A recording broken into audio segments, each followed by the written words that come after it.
માનનીય અધ્યક્ષ, જે વિદ્યાર્થીઓ પાસેથી ઊંચી ફી ઉઘરાવવામાં આવી છે એને પરત આપવામાં આવે છે કે નહીં, અને કોઈ શાળા વિરુદ્ધ 3 વખતથી વધારે વખત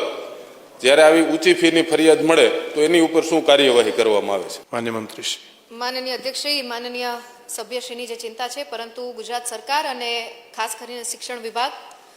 શાળા પ્રત્યેની જે વાત આવે અને એમાંય સેલ્ફ ફાઇનાન્સ શાળાની વાત આવે ત્યારે આપણે ખૂબ સરસ એક આયોજન એફઆરસી કમિટીના માધ્યમથી કરેલું છે, જેની થોડી ટૂંકી નોંધ હું આ ગ્રહ સમક્ષ મૂકવા માગું છું. ખાસ કરીને 27 એપ્રિલ 2017માં એફઆરસી જે છે સમિતિની રચના કરવામાં આવી અને સુપ્રીમ કોર્ટે માન્યતા આપેલી સમિતિમાં આપણે વિવિધ સભ્યોનું ગઠન કરવામાં આવ્યું. આ જે સમિતિના ફોર્મેશન પછી પૂર્વ માધ્યમિક, માધ્યમિક, પૂર્વ પ્રાથમિક, પ્રાથમિક, ઉચ્ચ પ્રાથમિક, માધ્યમિક અને ઉચ્ચતર માધ્યમિક એવી તમામ સ્વનિર્ભર શાળાઓને એમાં આપણે એનરોલ કરીએ છીએ. તમામે તમામ board, CBSE, IB board, ICSE board અને બોર્ડની મંજૂરીવાળી શાળાઓને પણ આપણે એમાં એનરોલ કરીએ છીએ.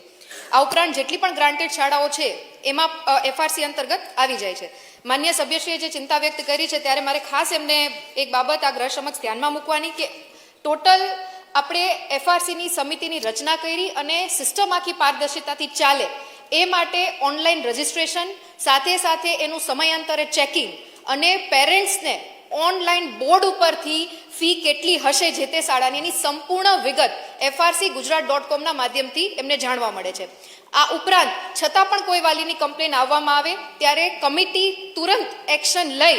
અને જે તે એમને દંડનું પ્રાવધાન છે, જેમાં પહેલી કમ્પ્લેન મળે તો 5 લાખ સુધીનો દંડ, બીજી વાર કમ્પ્લેન મળે તો 10 લાખ સુધીનો દંડ અને ત્રીજી વાર જો કમ્પ્લેન મળે છે રિસ્પેક્ટેડ શાળાની તો એ શાળાની માન્યતા રદ થાય એ પ્રકારની એફઆરસી કમિટી છે એ આપણે બનાવી છે. જેમાં માનનીય સભ્યશ્રીએ જે ચિંતા વ્યક્ત કરી તો હું ગુજરાત સરકારની વાત કરું તો એ અંતર્ગત લગભગ 10 કરતાં વધારે શાળાઓને વિવિધ દંડની જે માપદંડતા છે એ અંતર્ગત એમને ફાઇન પણ કરવામાં આવે છે. અને આ પ્રકારની શાળાઓ જો વાલીની કમ્પ્લેન મળે, એક વાલીની પણ કમ્પ્લેન મળે, સાહેબ હું તો ત્યાં સુધી કહેવા માંગુ છું આ ગ્રહને કે અમને નનામી અરજી મળે છે જેમાં કોઈ વાલીનું નામ નથી લખવામાં આવતું એવી શાળાની અગેન્સ્ટ પણ એફઆરસીના માધ્યમથી અમે એક્શન લીધેલા છે.